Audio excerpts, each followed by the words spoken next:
Hi, Dr. Pena. Thanks for joining early. It's Jessica.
Hi, Sergio. Hello, how are you today, JC?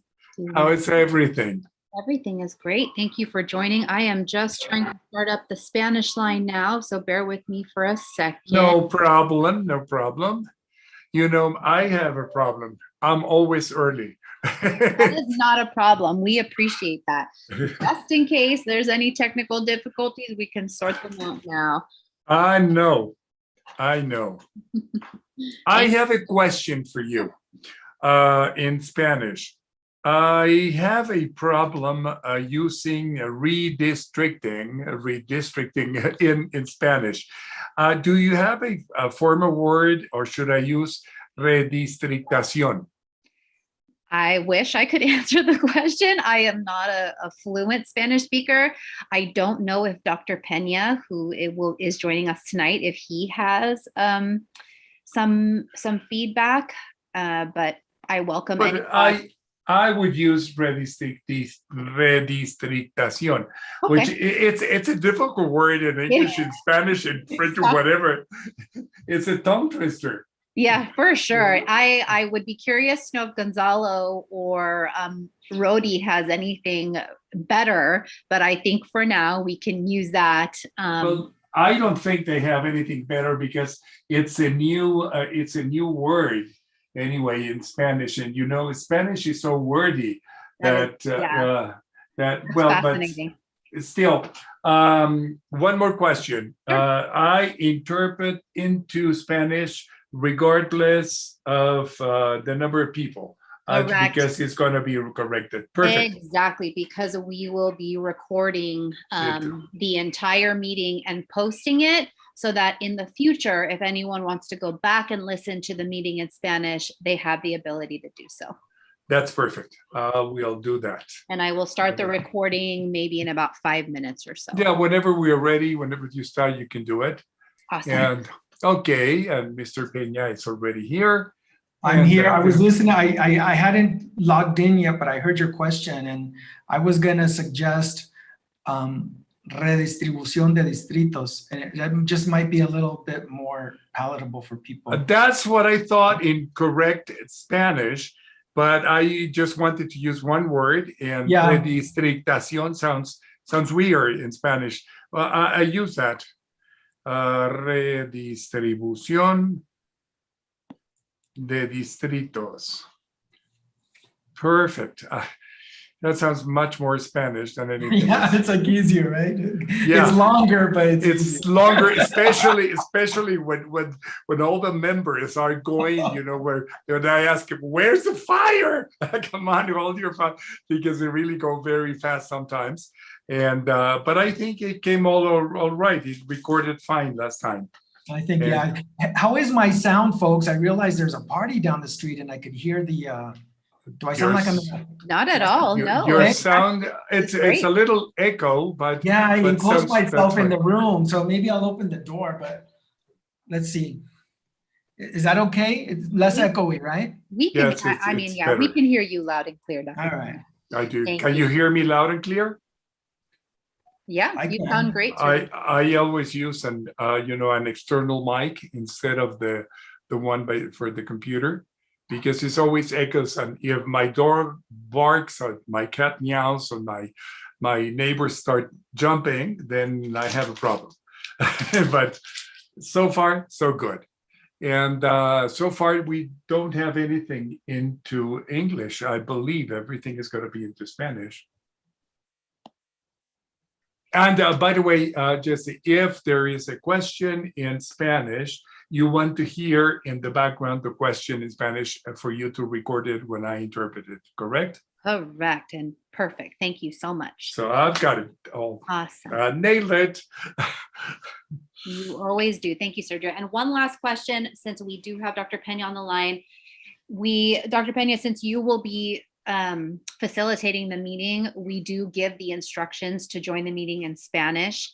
And I was wondering if you were comfortable doing that today, or did you want to turn it over to Sergio to come on the English line and give the instructions in Spanish? It sounds like you'd be able to handle it, but I didn't want to assume. Yeah, I can do it, but if you want to make Sergio earn his money, he could do it too. But believe me, I do earn it quite well into Spanish. Yes, he's going to be translating on the Spanish line, And it's potentially to nobody. It's nonstop. Yeah, it's nonstop for the whole meeting. So I think if you can and are able to, Dr. Pena, that would be wonderful. But if Yeah, not, sure. I can do it. I can do it. There's no problem. Where are you from, Dr. Pena? Well, originally I was born in Michoacan in Mexico, and I was raised in Redwood City since I was 8 months old. Oh So my I God.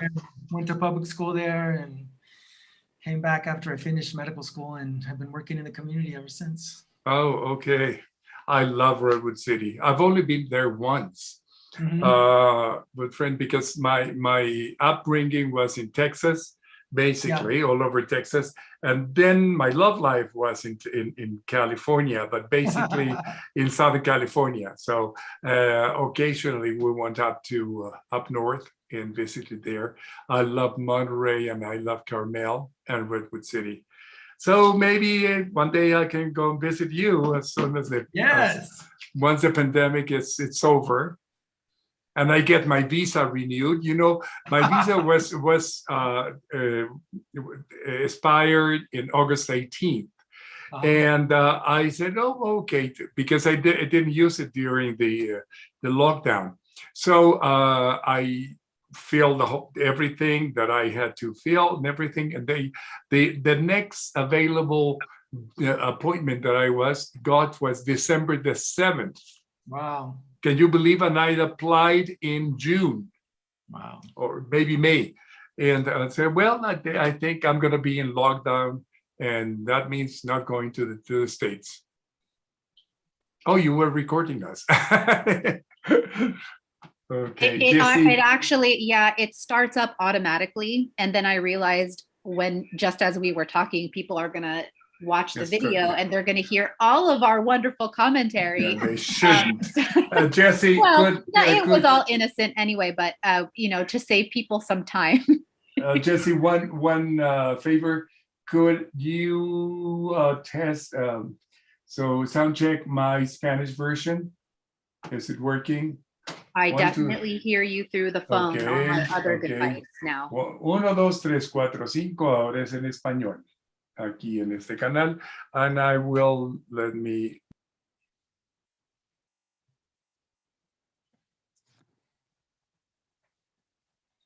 Okay, we've got it. And I'm ready whenever you are.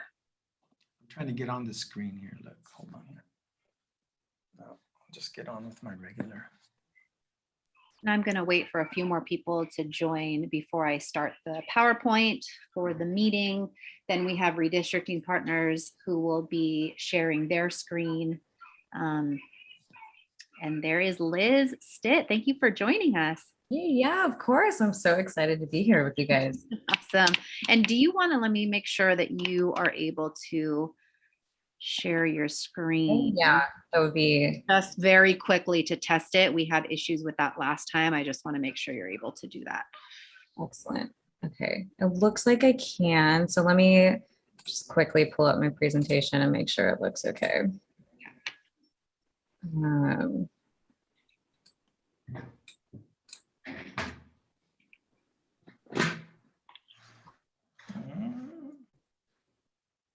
Share screen. Share.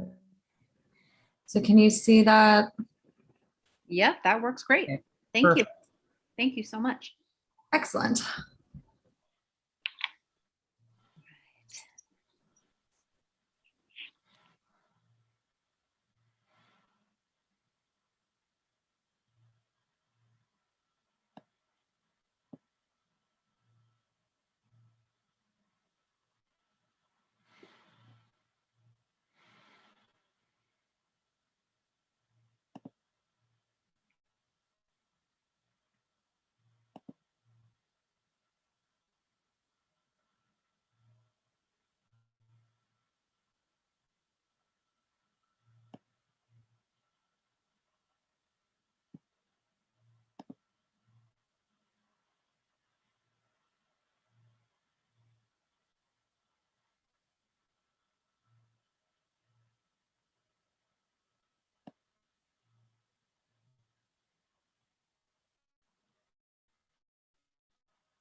Hi, this is Veronica, City Attorney, just checking my mic. Sound great, Veronica. Thank you.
Good evening, Dr. Penn.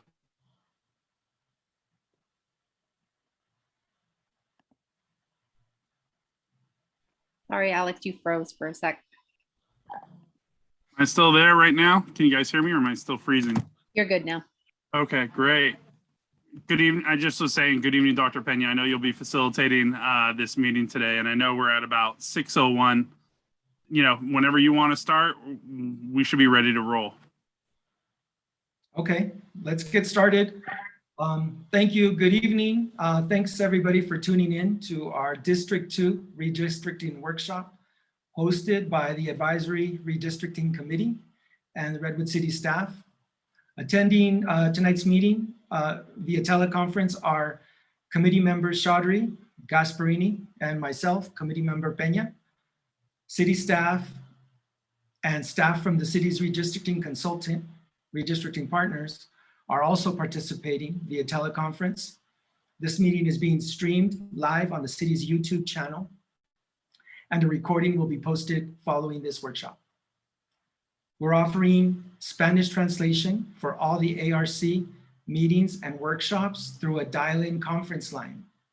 If you wish to hear the meeting in Spanish, please dial area 669-900-6833. Enter meeting ID 346-830-8566 and password 1017.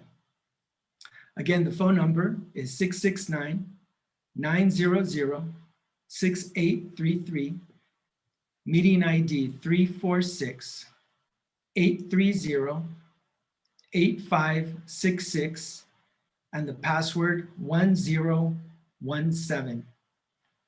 Para los que hablan español, esta información, esta reunión está siendo grabada. Todas las reuniones van a ser grabadas en español. Para su información, puede escuchar la traducción en español por un número a donde puede marcar, que es el área 669-900-6833. con la identificación de la reunión, el ID 346-830-8566 y la contraseña 1017. De nuevo, el número es 669-900-6833. La identificación de la reunión o el meeting ID es 346-830-8566 y la contraseña es 1017. Okay, as an overview of today's workshop, we will begin with a presentation from the city's redistricting consultant, followed by a demonstration of the online mapping tool. Following the presentation, we will open it up for questions, and we will also ask for community of interest feedback from participants. So we'll now welcome Elizabeth Stitt, Redistricting Manager with Redistricting Partners, who will give a presentation and demonstration how to use this district mapping tool. Excellent. Thank you. I'm going to share my screen right now. Hold on one second. Just getting everything together. Okay.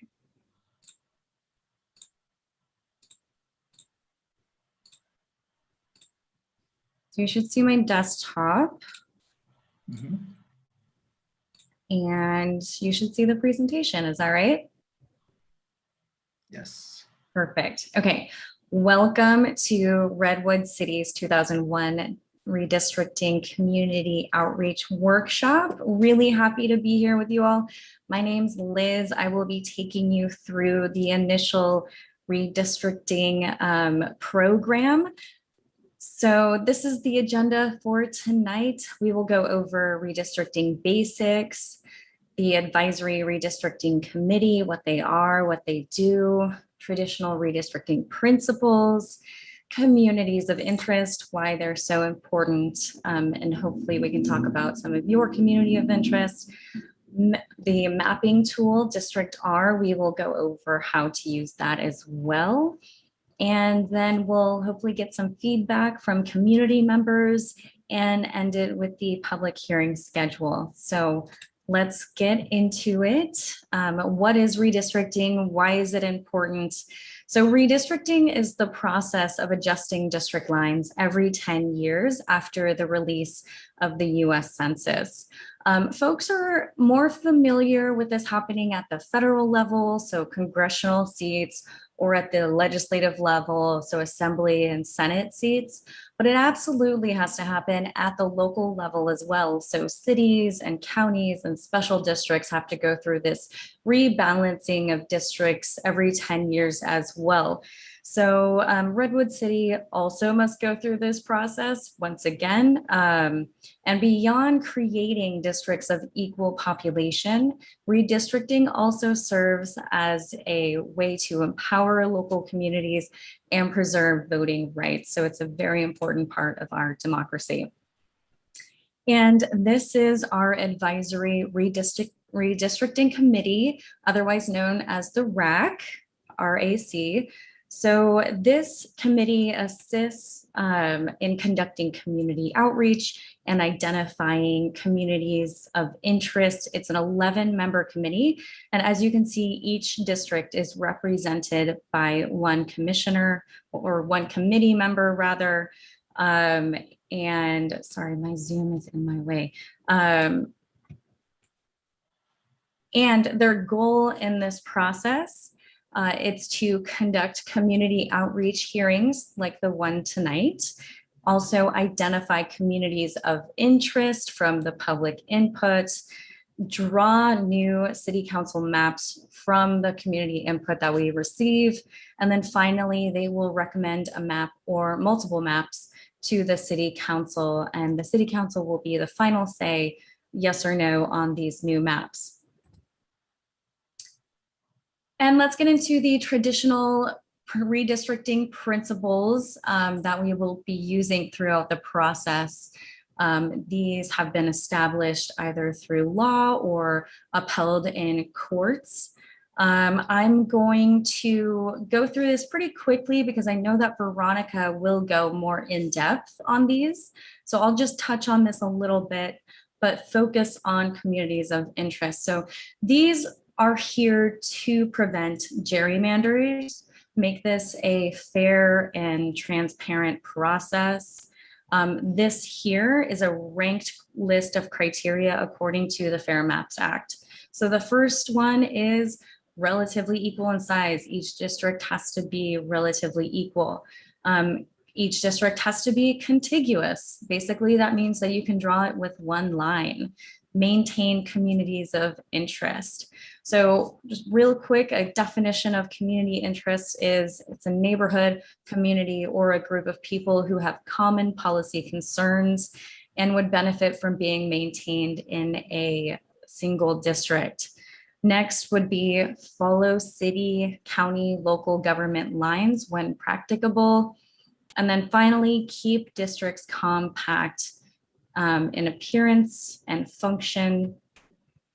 And let's go back to maintain communities of interest. So another way of understanding a community of interest is that it's simply a way for you to tell the story of your community. What makes it unique? How are you and your community members, neighbors similar and different from the surrounding communities? Another way of thinking about this is that it's a building block for districts. So it could include cultural and language communities, but this is supposed to be a very subjective and open-ended definition to be as inclusive as possible. Under the under the Voting Rights Act, there are protected classes including Latinos, Asians, and African Americans. And California is a very diverse state, so there are more protected classes than that, but those are the most common we will see in terms of protected classes. But I do just want to quickly point out that while race and ethnicity can be considered a community of interest, it cannot be the predominant factor while drawing district lines. And I wanted to show this slide just to demonstrate how diverse communities of interest can be. This is by no means an exhaustive list. So we have historical communities, school districts, neighborhoods, economic opportunity zones. These are just a few examples to sort of get you thinking about your own community of interest. And I usually like to say, if you can make the argument that your community is a community of interest, then it probably is, unless it's one of these three things. So the Fair Maps Act explicitly prohibits these groups from being considered a community of interest, and that includes political parties, incumbents, and political candidates. And that is there to prevent political gerrymandering and incumbent gerrymandering. So again, we want to keep this process fair and transparent. And then the next part, while it's not a part of the Fair Maps Act, it's just practically really hard to draw. Groups of similarly minded people who do not share a geographic location or communities of interest that are citywide. One of the goals of drawing district lines is to protect communities of interest. And if a community is like 80, 90, 100% of the city, then that's going to make it less helpful for the people drawing maps. So these are three critical questions that we like to ask people when they think about their own communities of interest. First and foremost, does the community have a shared culture, characteristic, or bond? Personal stories are so impactful to talk about how your community is a strong and unified voice. So I've heard a lot of people testifying this year talking about how their community came together during COVID-19 and organized to make sure that their community was healthy. That's just one example, but there are tons of other things you could talk about. There are annual events that neighborhoods like to throw that brings everyone together. There are community centers, so stuff like that. The second question is the community geographic in nature? Can it be mapped? This is really important. Like I said, we want to be able to protect communities of interest when maps are being drawn.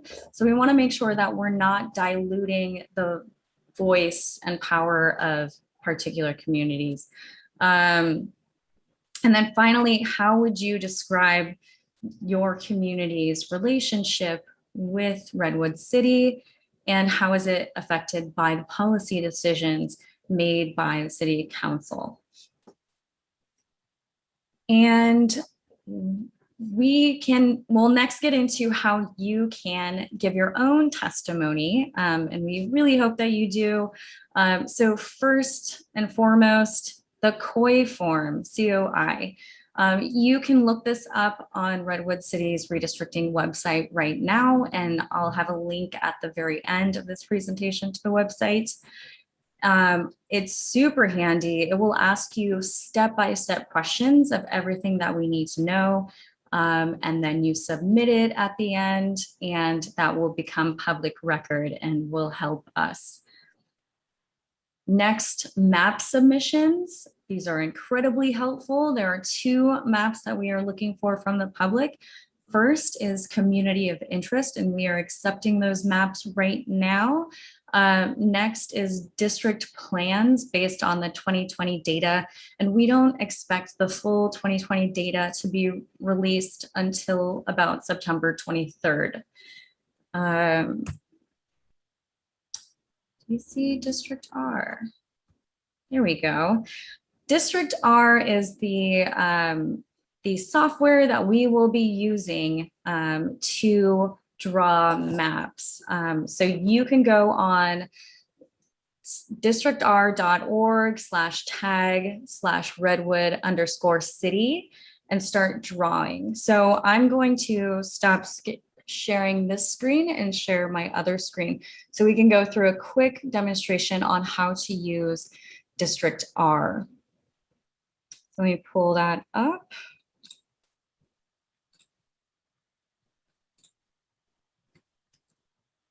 One moment.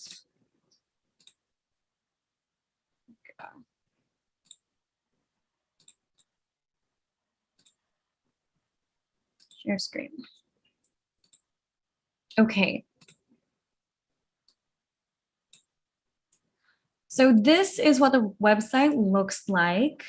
It is specific to Redwood City. So when we click on Start Drawing Your Community, Redwood City, it'll take us directly to Redwood City. So I'm just going to start drawing randomly and talk you through the process. So this button here, it allows you to move the map without destroying anything that you've drawn. And you can zoom in. I did that with my mouse and scrolled up. Here is the brush. That is how you start drawing. So I'm just going to pick random.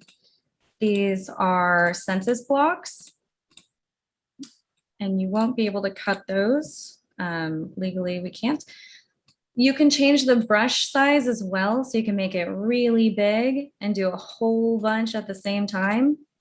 Or you can, let me delete some. Or you can make them really small and be very specific about what neighborhoods blocks you are drawing.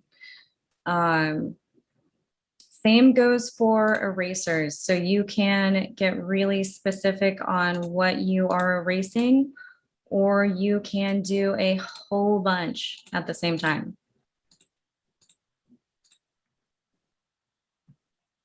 So let me randomly pick something. So let's call that This is going to be our community neighborhood. And then here you would want to describe, so think about those questions that I asked. What makes your community unique? And obviously you have drawn it out in a geographic nature for us. That's question number 2. And question number 3, how is it impacted by the city council's decisions? So putting that in the description here would be incredibly useful. Let me move this out of the way. So you can also put in important places. So here's a park, maybe that's a community center for your community, and you can name it as well and describe that. And of course, since we're all multifaceted human beings, we have multiple communities of interest. So you can absolutely draw more than one. And same goes for places of importance. You can draw multiple of those. And if you go into the data layers, there's some helpful stuff in here. So you can look up your area. Let me move this. And break it up by school districts. Or you can break it up by neighborhood associations. Or you can look at the current districts. And there's also demographics that you can look up, but those are more helpful when you're drawing district plans. And once you're done and satisfied with the map that you drew, you press save. And you can share it to the gallery, and that goes straight to Redwood City, and it'll be public record and it'll help us out a lot. Or you can save it, or you can share it through a URL. So let's open up a tab. And everything that we just did will be here. Loading, 1 second. There it is.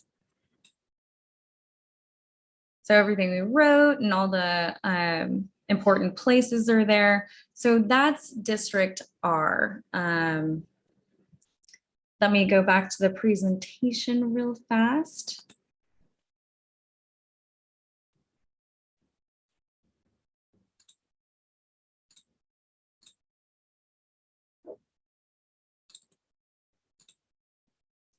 Screen. Okay. So that's District R, and then the other way that you can share your community of interest is by submitting these in-person laminated paper maps that will be available at in-person events. And no matter how you decide to submit your COI testimony, all the work we receive will be preserved and considered by the committee. And I believe at this point, before we get into feedback, I want to hand it back over to Member Pena.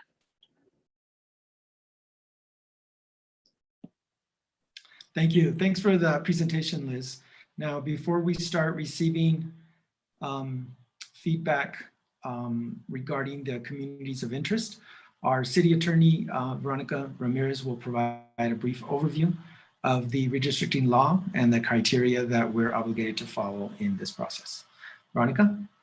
Thank you, Dr. Pena. And please keep the slide on the communities of interest feedback and public comment up. I think it'll be helpful.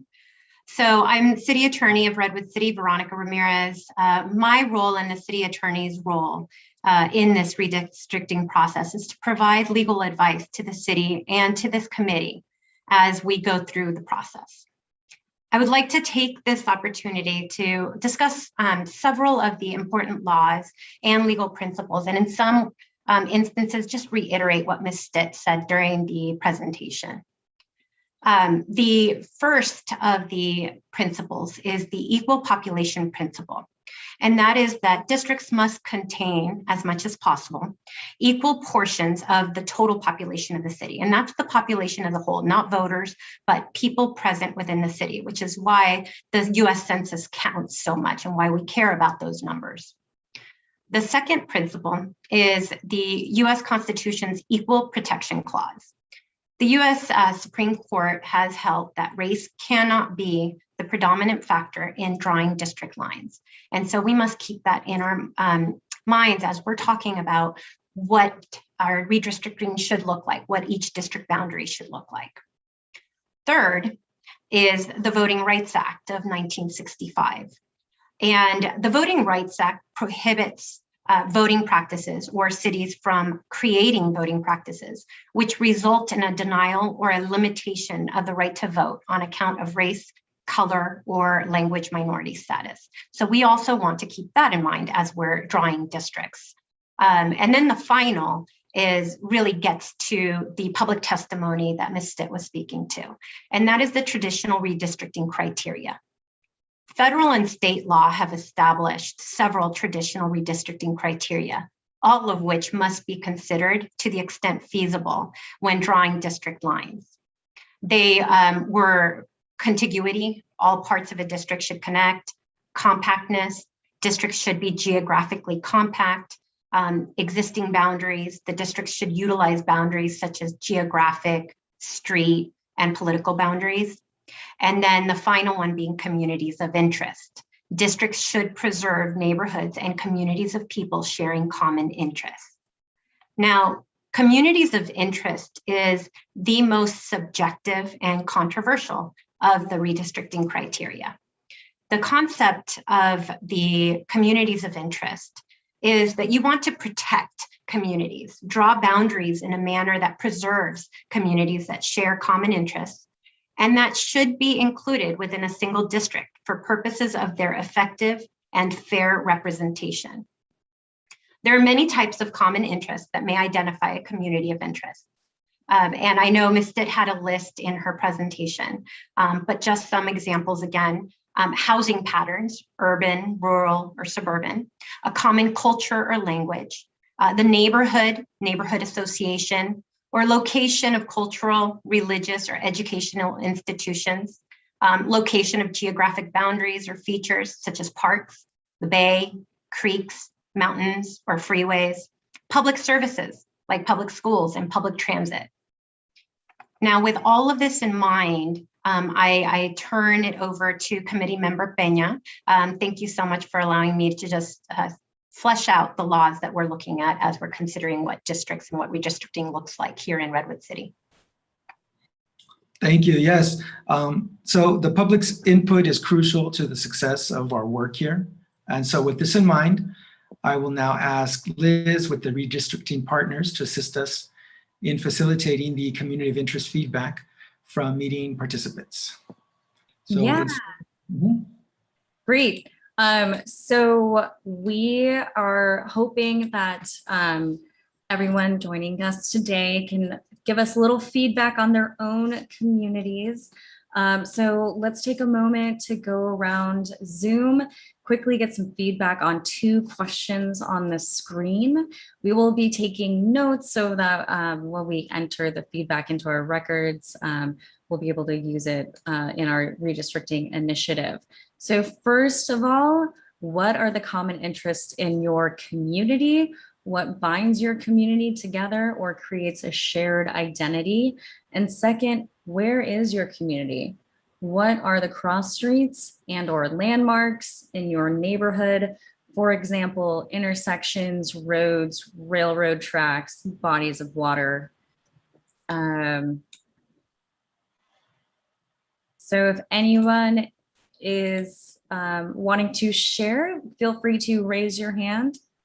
Or can you raise your hand on here? Or unmute yourself? You should be able to raise your hand or unmute. So, you can feel free to provide testimony here at this meeting. Additionally, there are the routes of using District R software or using the narrative form survey that's online, or even doing a paper map and submitting that to the city as well. So there's 3 different ways. If you're comfortable in, providing it, this is for District 2, right? So for the neighborhoods or for the areas that you live, if you want to describe what you think are communities of interest in your neighborhood, we will go ahead and take that testimony at this time. And while this is not legal, I do want to inform the public that sometimes the raise hand function is in a different location. It is under reactions. And so you click on reactions at the bottom of your screen, and then you see raise hand right there.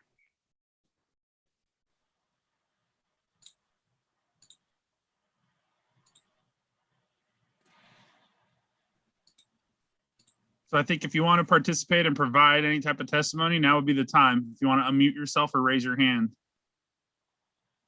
It looks like Jimmy Hedges. I am still confused over the communities. I know neighborhoods, I know downtown, but I'm confused on what you're really asking for. If you want to take Red Morton Park, that could be a community thing, because it is. The city owns it, the city manages it.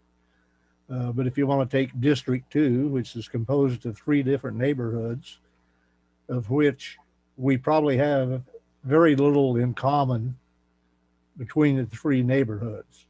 When it was originally created, I attempted to get the other 2 neighborhoods to start having meetings and got 0 replies back. So I still don't have a comfortable feeling trying to tell you about District 2. I can tell you about the Centennial and what I consider important in it, but I can't tell you what is important in Blair Island, which is part of District 2. So that's where I'm still confused. So I'm not sure how to help you. Alex, do you want me to sort of expand a little bit on communities of interest? Absolutely. If you can do that, that'd be great. And I know Jimmy just kind of described some of the communities of interest as he was talking. He was basically giving the testimony of what community interests are in his descriptions. Yeah, this can be a difficult concept to grasp.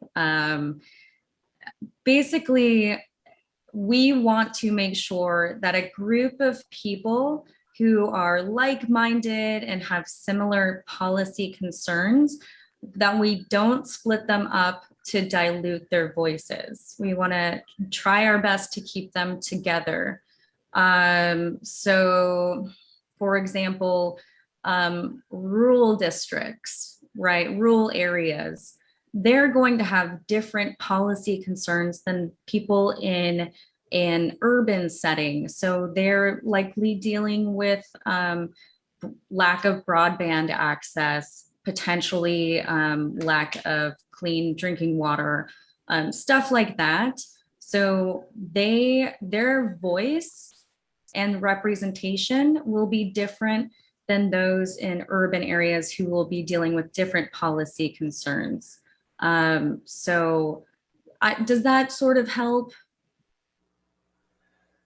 To some degree it does. No, Jimmy, let me take a Redwood City. So let me take a Redwood City stab at this so that you can kind of understand where we're going with like communities of interest. So like certain neighborhoods are prone to flood in Redwood City. That might be a community of interest, right? Geographically, there might be a freeway, or there might be El Camino Real, or there could be the hills. There's also different neighborhoods that were established during different years in establishing with characteristics, right? And so all these layers can happen. There's a downtown, right? That is a business district, specifically in the city. So these are just different communities of interest. Does that make a little bit of sense? A little, but not a lot. Sorry still. about that. It almost sounds like to me, coming out of this, is that the city is going to have total new elections for every district. Some districts didn't get to vote. And if we're starting to change districts and the neighborhoods within the districts, it sounds like we need a total new voting for the whole city council. But I will try to get you some information from community of interest. Thank you.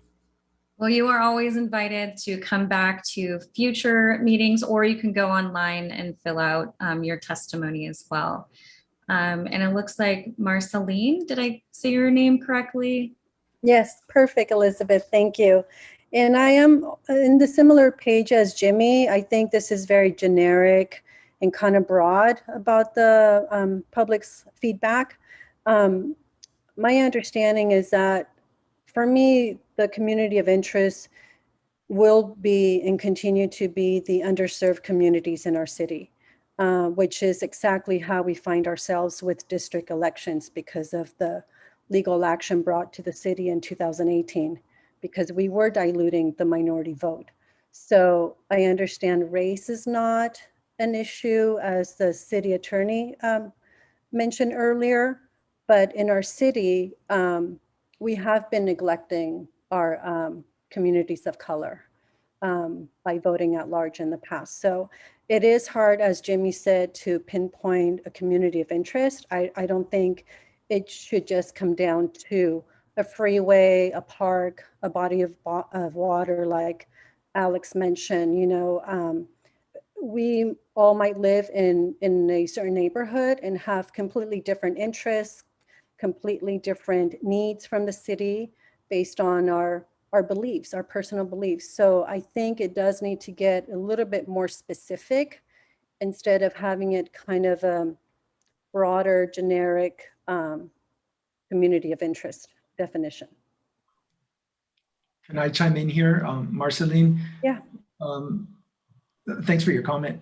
There are other ways that we could define a community of interest, and what we're presenting here is sort of the regulations that we have to follow in terms of law. But culture and language can also be used to define a group or a community of interest, which can include some of the groups that you're talking about. Also financial or economic status. Yeah, I mean, we do see that in the current 7 districts that we have. I mean, you could tell that District 7 was carved out just for that neighborhood because it's very affluent, and you could see the gerrymandering around Mount Carmel. So, I mean, it was done very specific to protect certain types of groups, while the other groups I felt are still being ignored. But, you know, that's just, and I did read the whole pages that was posted on the website of what determines a community of interest.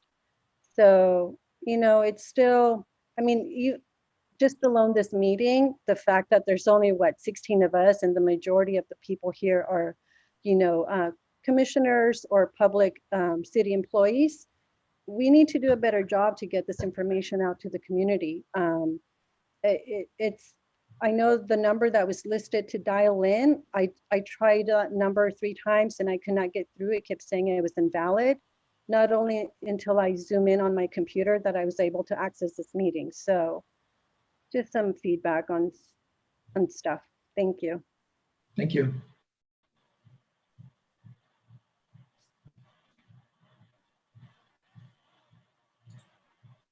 Great. Any other folks who want to comment before we move on?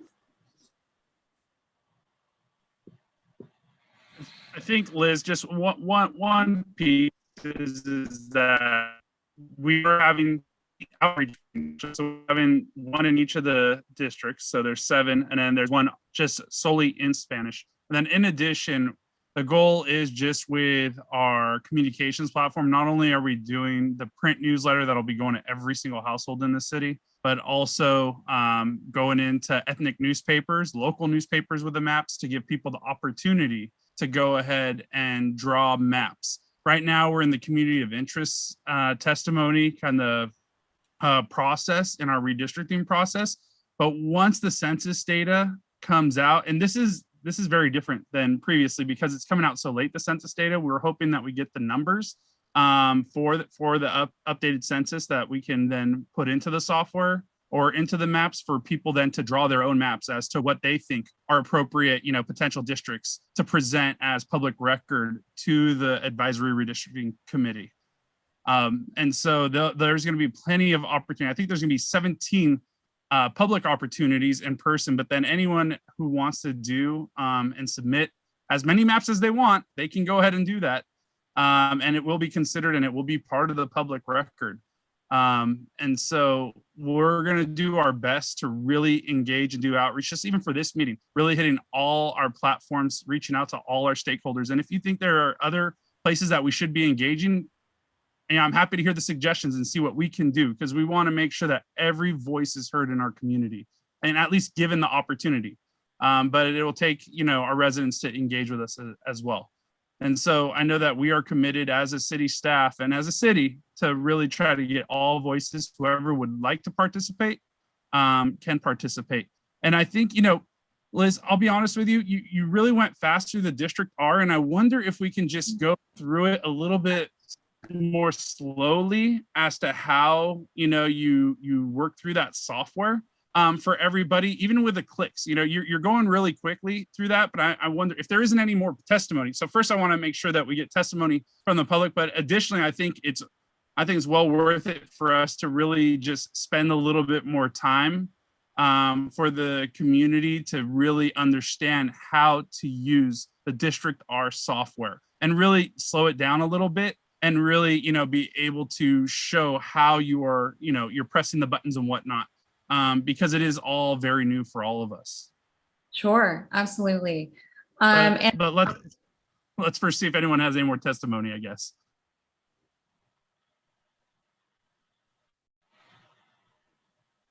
Looks like Clara has a comment. Yeah, actually, I kind of had a question. Sorry, it was about what you guys had said about having roughly equal population. Is there a way we can see either in the District R or in some other way, like how the current population of Redwood City is distributed on the geographic locations? Yeah, you should be able to look at it on District R. And again, the population isn't finalized, but you can go to District R and it'll tell you roughly the population size in there as well.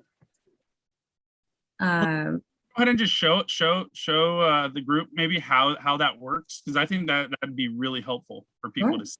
Like if we drew like a certain boundary on what you were saying before, could we like see like how many people were in the area we'd selected? Yes. Thank you. So let me go ahead. So if that's okay with the group, I'm sorry, I'm kind of just asking for everyone for a tutorial, just for further direction. If you don't think it's reasonable, let me know, but I think it's just kind of nice to be able to go through that software a little deeper for everybody. Totally, yeah, and I'm happy to. And Ms. Stitt, as you're pulling it up, is the information on District R, is that the census information, the 2010, or is it the preliminary 2020, or where? I know we don't have the final 2020, so I'm curious what numbers the public would see today. I'm actually not sure. Gabby, can you text Chris and ask, she's one of my coworkers who's online, and ask if the Redwood City has the updated legacy data? Yes, absolutely. That's a good question. Because if it is the legacy data, then it is really close to final. Let me pull this back up.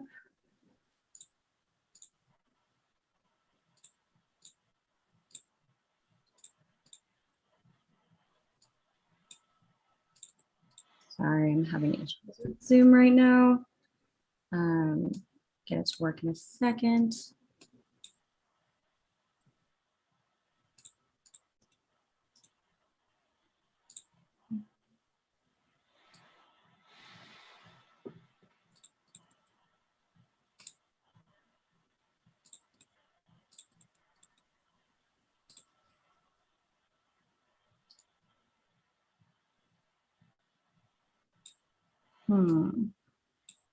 Why is this not working?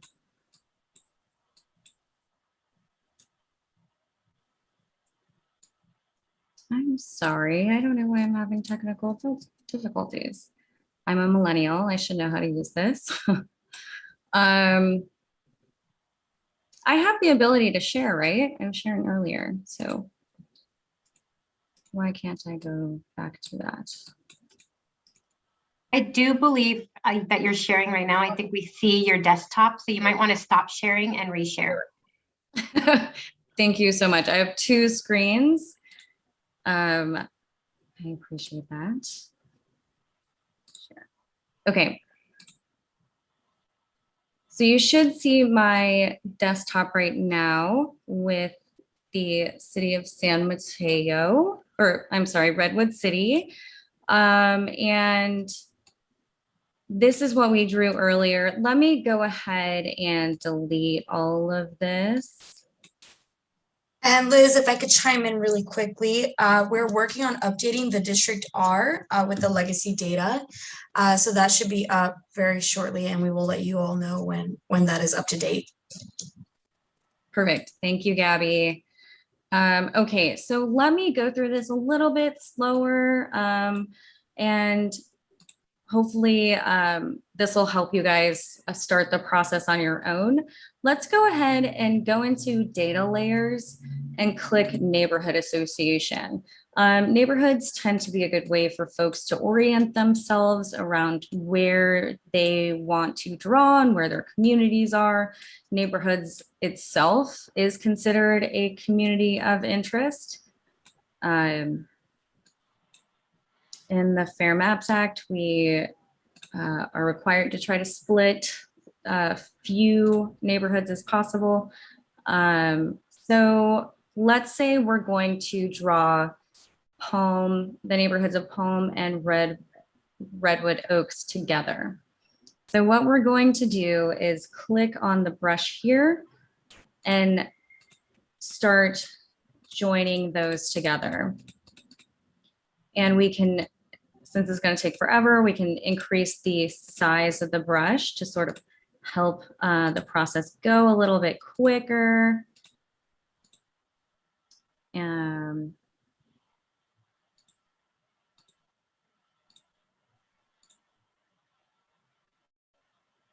I'll change the size so I can get the smaller pieces in there. And then it looks like I went too far, so I'm going to delete this and that part and that part. I wonder if I can include that. It looks like that's one census block, so I can't. And then it looks like this is also a part of it. So that is community one. So neighborhood, Palm, and Redwood Oaks. And then here we would describe why we are combining those communities and why it's important for those communities to be districted together. And so Liz, how do we then, can you show everybody how that works to the population point? Because before you want to save it, you're going to want to see if your population balance. So with the new census data, we're probably looking at about 12,100 people per district. That's kind of what we're going to be shooting for. Previously, in the 2010 census numbers, we were looking at 10,100. So the city has grown.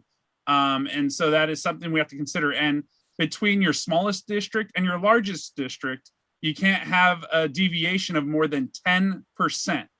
And so it gets a little bit complicated, but this District R can help you kind of balance out the districts. There's also the placemats, which I think, Liz, we should probably show after this as well, where you can start adding and doing math too at the same time, because it's not only looking at your communities of interest, but it's also, like Clara said, you have to balance it with the population. Yeah, that's right. And on those laminated maps, there will be numbers for the population. So you can literally calculate it in person. So you will at least have that information. So if you go to the evaluation part over here, you will see the total data. So this is how many people that are in the area that I drew. So neighborhood right here. And then this is the total Redwood city. So you can see the breakdown of demographics. You can also see the voting age population. And I do want to reiterate that, Alex, what you said is very, very relevant for the map drawing for districts. But when it comes to COI, we don't really have to worry about deviation and stuff like that, because we're looking into the communities around people. I'm, 100% sure you know that, but I just want to differentiate. Thank you for the clarity. Yes, absolutely. Right now, we're looking at neighborhoods. Yeah. Or communities of interest, whatever it might be, all everything, not just neighborhoods. Right. But what you said is completely correct and needs to be noted if we do draw / when we do draw district plans. And like you said, it's grown quite a bit, so there will be some changes. So can you describe, Liz, just each click that you're making for our participants to understand? Kind of you're clicking the brush, and then what are you doing? You're right clicking or left clicking, holding down. What are you doing it? Good questions. So when I am moving the map, I left click and drag. So I'm holding down the button so I can move it to where I want it to go, and then I zoom in with. You're clicking the hand avatar first. That's what you're clicking first, and then you're doing that. That's correct. Yes. And I'm scrolling in on my mouse to get in closer. Or you can do the top left, right? Plus or minus? Yes.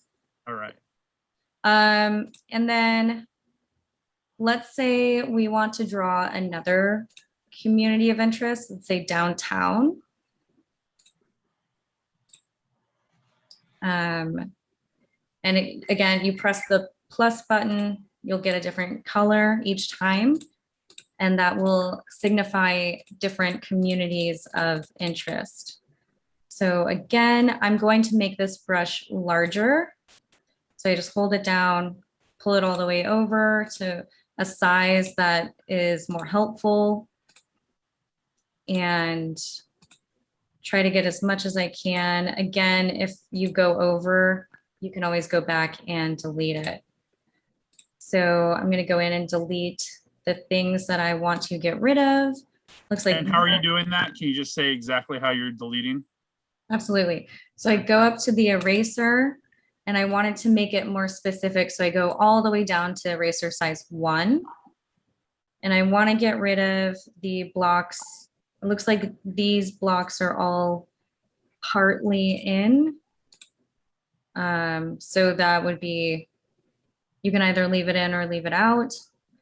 But we cannot, unfortunately, break up a census block.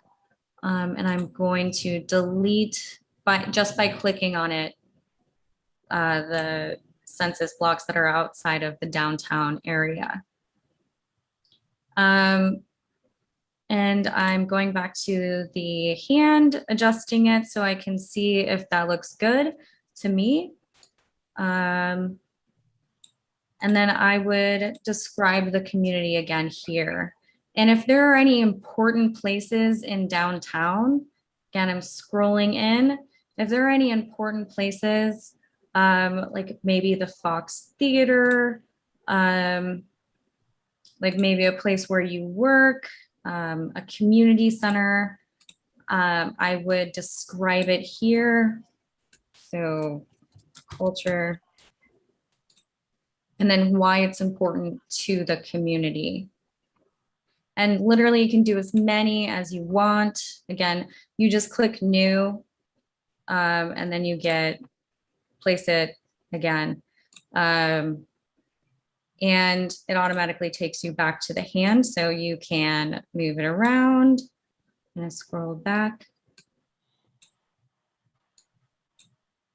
And you can look at, again, the data layers on that as well. So you would go, right now it is on neighborhood, this koi that I drew, but you can change it. And now we can see the population in there compared to the total population of Redwood City.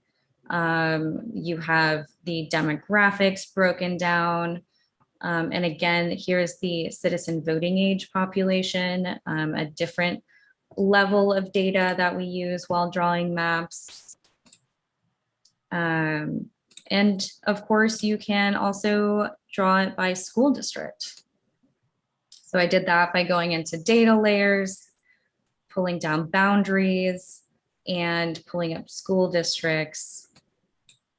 And I do want to point out that when you are drawing, I'm just scrolling back, you cannot physically draw outside of the city. So I can't draw in Belmont or San Carlos. So the moment I get past the city boundary, I can no longer draw on that. So you don't have to worry about that at all, which I think is really handy. What else? And then if you want to have another district, right? So is it just by clicking on the brush avatar? Because I know when you go to drawing, so if you go to the drawing tab, right? Yep. So here, and then you click, literally you can make as many as you want. And then, so when it's a circle, that's the color that you are drawing with.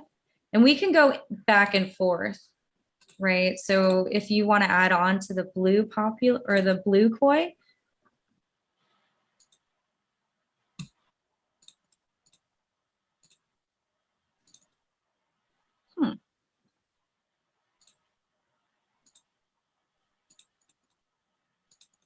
That's not Redwood City. That's why where you're clicking right there. Oh my God. I'll let you, because that's unincorporated. Thank you. Okay, so now we can draw it again, right? And add on to the blue. If we want to make a new one, let me go down here. We're just talking about communities of interest at this point. Mhm. I So- see Jimmy's hand up. Oh, great. Do you have a comment, Jimmy? Yes, one of my comments is, what about zoning that the city has? There's business zones, there's single resident zones, there, apartment complexes. How does they play into the map? Well, we don't have that in terms of data layers, but there are ways of looking up zoning maps. Usually cities have that sometimes available on their websites. Alex, I don't know if Redwood City has it up. We have it in our GIS map. That is a map that we have that people can refer to. It's also something that, might be of interest in this, maybe it's just another layer to include. So I think that's good feedback too, Jimmy, that we can ask to have the zoning map also see when you click on, neighborhood association school districts, you can also look at a zoning map to see the type of zone. Mm-hmm. I ask is because I know the city is wanting to change zoning in certain areas. They seem to be wanting to cut down on R1s and changing more of it into housing complexes. And that was a part of the reason for my question. Yeah. Yeah. And there are some cities who have incorporated that into their district R, but it again depends on what community members want. So great feedback. If you find that, helpful, then that might be worth pursuing for Redwood City. Thank you. Map can be used as part of the community of interest. Mm-hmm. Yeah, are there any other questions?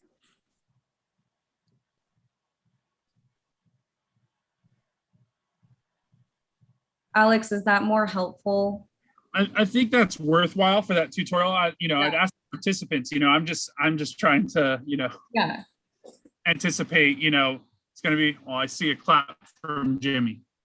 Okay, so right on where we're going. I think the other helpful thing would be is I can share the screen. I have the placemats so that you can, Liz, can you walk the participants of how to use the placemats to identify communities of interest as well? Absolutely. Do you want me to Right stop? now, let me share. I'll share Yeah, this. let me stop sharing my screen.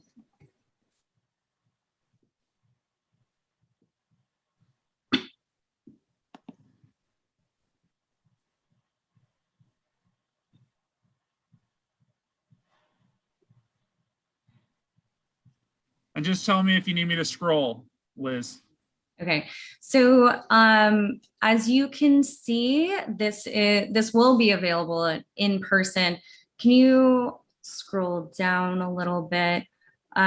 This side is the neighborhood side, and then, sorry, go ahead, scroll all the way down. Oh, up a little bit, yeah, and then you can see each neighborhood has the number of population in there. So go ahead and scroll up again.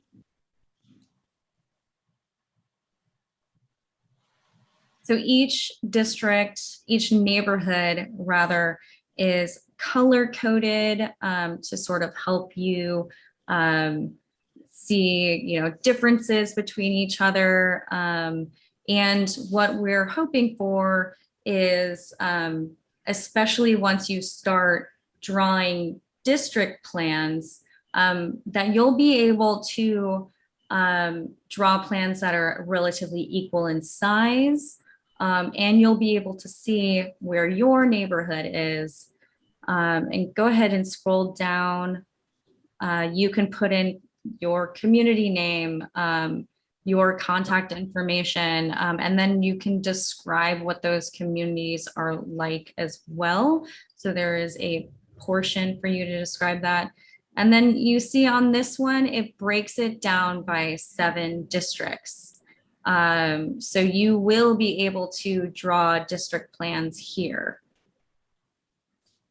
And you can also decide just to do a single district if you're just interested in drawing one of the districts. You don't have to draw all 7 either. So that, or the community of interest, you can just focus on one community of interest, so to speak, in this. Yes. Can you folks tell people where they can get these placemats? So these placemats are located at our public library, our community centers, at our city hall, so all public facilities. It can also be easily downloaded online off of the city's redistricting webpage and can be printed out, and you can go ahead and draw in your community of interest. And then you can take a picture of what you've drawn and submit it to districtelections@redwoodcity.org. Or you can just hand deliver it to City Hall, or you can mail it to City Hall if you would like as well. Yeah, and all of that will be considered public testimony and considered in the process.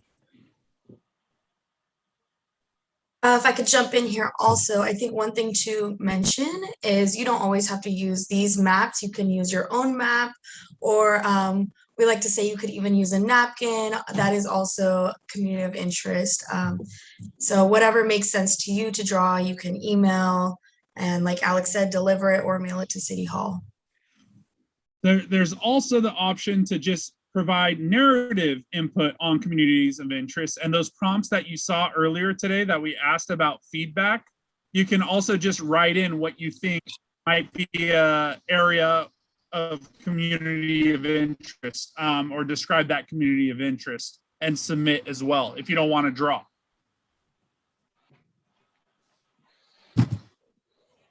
And all these forms are online and also at our public facilities for pickup. Any questions on the placemats before I stop the share of my screen?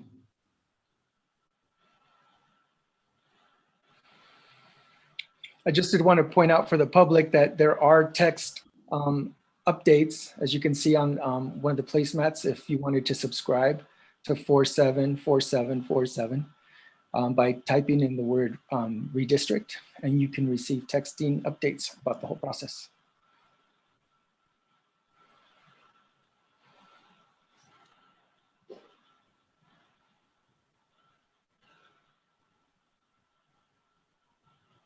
Ramika?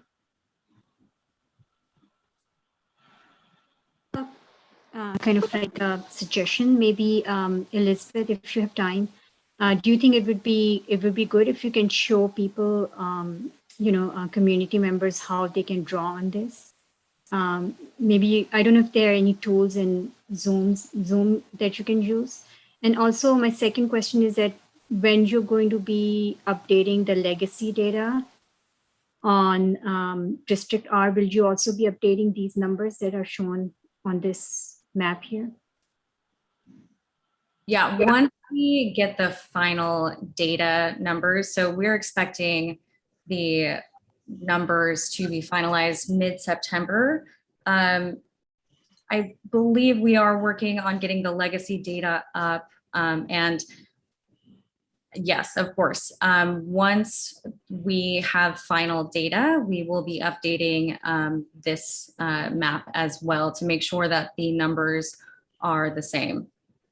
And then unfortunately, I don't have the physical ability to draw on this map right now, but I can give people a step-by-step. So I believe folks can, download this. They'll be able to draw it using, pencil, pen. If you're drawing districts, I recommend using a pencil at first, because there's a really good chance that you'll need to erase some things because adding up numbers can be, and making districts equal size can be a challenge at times. So there's a chance that you'll have to erase and then go back in potentially with a pen, and then you can, take a photo of it or mail it off to include it in public testimony. If you're doing it in person, you'll have dry erase board markers. So that way you can erase it if you need to. And then at the end, we'll take photos of it. I hope that helps answer the question. I also think, just to build off of that, when we did the transition the last time, what I would see a lot of residents do to draw a community of interest, they might just, you don't have to follow the lines or these numbers here. It's just kind of using a Sharpie and kind of really drawing around where you think should be all within one kind of district itself. You can feel free to do that too. You don't have to follow the numbers. It's just kind of the general areas.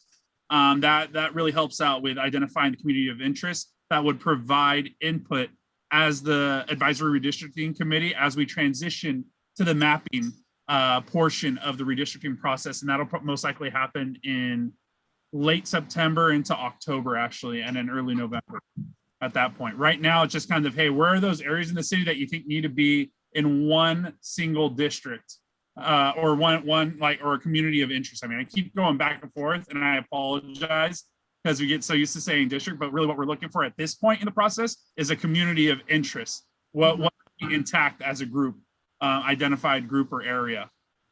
Yeah, so we don't have to worry about the numbers right now.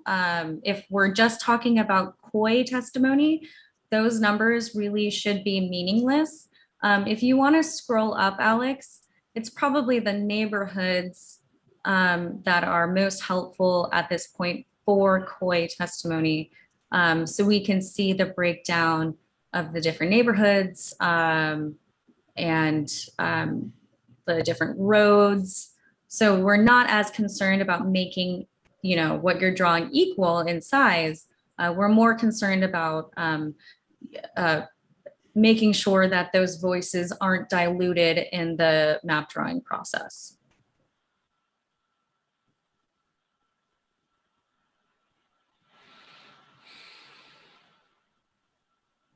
Any other questions? Or Alex, is there anything else you need me to show you all? I want to make sure folks have access to the website as well, I could put that up on the screen right now. That would be great. Awesome. Let me share my screen.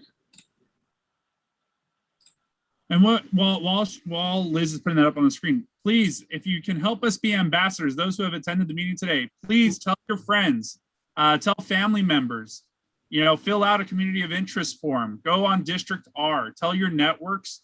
That'll really help us snowball into getting more engagement and more outreach. Our advisory redistricting committee is comprised of 11 members. They're also our ambassadors. And so, they'll be doing a lot of outreach as well throughout this process. But it'd be great, you as community members, to also help us get the word out and stay involved and voice your thoughts as we move through this process. Sorry, Liz, go ahead. I just used it as a great plug. No, that's so true. The best way to get people involved is through word of mouth. And this is such an important part of the democratic process. And we want to make sure that voices aren't left behind. Clara, did you have a question? Yeah, can you tell us what is the deadline by which we should get this community of interest testimony to you? Alex, do you have a preference? So you have probably throughout this entire process, if you want, you can keep continuing to provide community of interest information. But I think where we'll probably switch really to looking at, once we have the census data, the final census data, that's where you're going to start looking at district mapping. That's probably going to be the end of September, Clara. So, anytime between now and then would be great to get the community of interest information.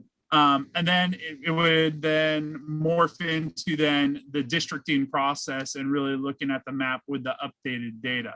So between now and then, or anytime throughout this process, all the way through January, if you need a voice of community of interest, you're more than welcome to keep submitting, community of interest feedback to the city. Thank you.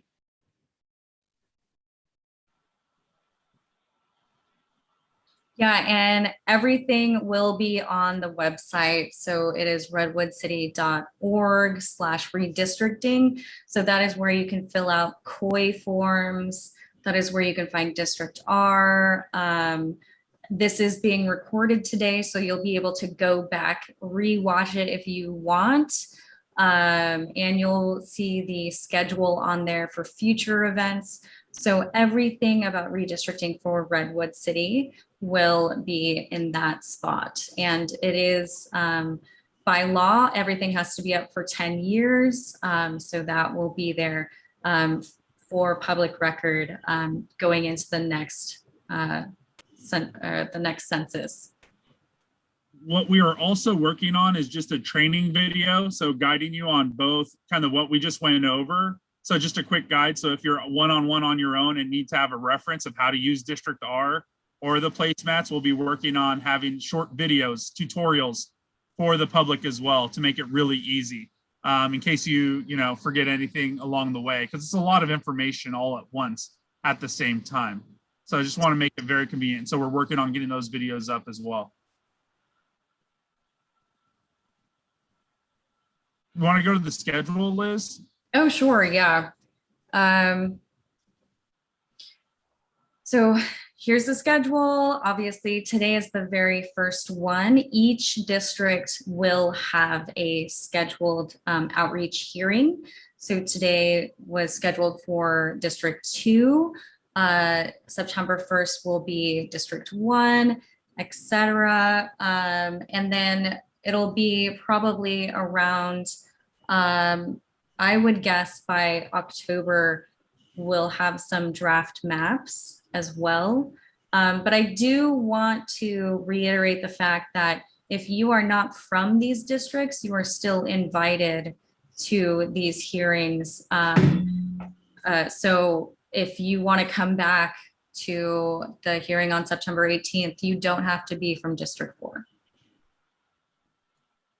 And just for the overall initiative timeline, we have a deadline by, I believe, mid-April to submit maps for the November 2022 election. And so once we get through, as you see this timeline right here, this is just outreach workshops that we'll have out in the community. But then there's going to be hearings by the Advisory Redistricting Committee, and that'll happen through the rest of October and November. And the Advisory Redistricting Committee will be recommending a map or maps to the City Council for final approval. And there's going to be a total of 5 public hearings. We've already had public hearing number 1 with the City Council back on June 28th. Then one of the Advisory Redistricting Committee hearings that take place in October and November will count as the second public hearing. And then we will have 2 more public hearings, one on December 6th, where the council will see the recommended map from the Advisory Redistricting Committee, and then in January again. And we can keep having additional hearings until the council gets to a final approval of a map. But ultimately, the schedule is this is going to keep going on through January. So, and all throughout that process, please continually, you're allowed to engage. It'll be part of the public record to be put under consideration, not only communities of interest, but then as we move into the mapping process, it's a great way to get involved and have your voices heard throughout this redistricting process. I guess with that, I'll pass it back over to committee member Pena. Thank you, Alex. Yeah, so if there are no more questions, I'd like to thank everyone. Thank you all for joining us for this District 2 redistricting workshop. As mentioned, our next virtual district workshop will be held on Wednesday, September 1st from 6 to 8 p.m. In District 1. And all of you, all the community members are invited and encouraged to attend. In the meantime, if you haven't done so, I encourage everybody to submit a community of interest form. If you have any questions or comments about redistricting, you can email them to districtelections@redwoodcity.org. That's districtelections@redwoodcity.org. Thank you again. This concludes our community meeting. Have a good night.